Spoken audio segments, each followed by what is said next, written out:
से। अच्छा, काफ़ी लोगों का डाउट रहता है कि आखिर जब कि ट्रांसजेंडर जो पैदा होते हैं, वो कब ऐसा पता चलता है उनके पेरेंट्स को कि ये ट्रांसजेंडर है?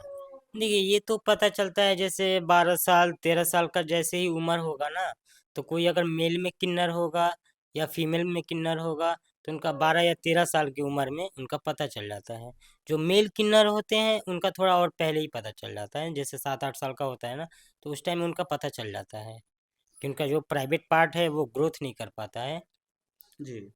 और फीमेल ट्रांसजेंडर का? और जो फीमेल्स ट्रांसजेंडर हैं उनमें थोड़ा टाइम लगता है, 12 साल 13 साल, कभी कभी 14 साल भी हो जाता है। जब पीरियड नहीं आएगा तब उसका चेकअप कराया जाएगा, तब पता चलता है कि वो ही किन्नर है। अच्छा, लोग कहते हैं कि पहले के लोग जो कह रहे थे कि अगर गलती से किसी के घर में अगर किन्नर पैदा हो जाता है, तो वो लोग अपने बच्चे को दान कर देते थे। आप लोगों के समाज में ले जा कर के रख देते थे। तो आप लोग उस उन सब चीज़ों को कैसे हैंडल करती हैं? कैसे वैसे बच्चों को आप लोग कैसे देखभाल करती हैं?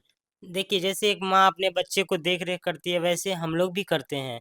अगर किसी के घर में किन्नर पैदा हो गया है, तो उसे हम लोग लेके आते हैं, तो अपने बच्चा समझ के हम लोग उसका पालन पोषण करते हैं। अब जैसे जैसे वो बड़ी होगी, या कोई मेल किन्नर हो चाहे फीमेल किन्नर हो, जैसे जैसे बड़ी होगी, तो उसको हम लोग देखते हैं कि क्या ये पढ़ने में तेज है कि नहीं है, तो उसको हम लोग पढ़ाते हैं। और जब उसका मन नहीं होगा तो फिर हम लोग छोड़ देते हैं। अच्छा, जब आप लोग किसी दूसरे के बच्चे को अडॉप्ट करते हैं, गोद लेते हैं, तो आप लोग के उसमें क्या बेनिफिट होता है?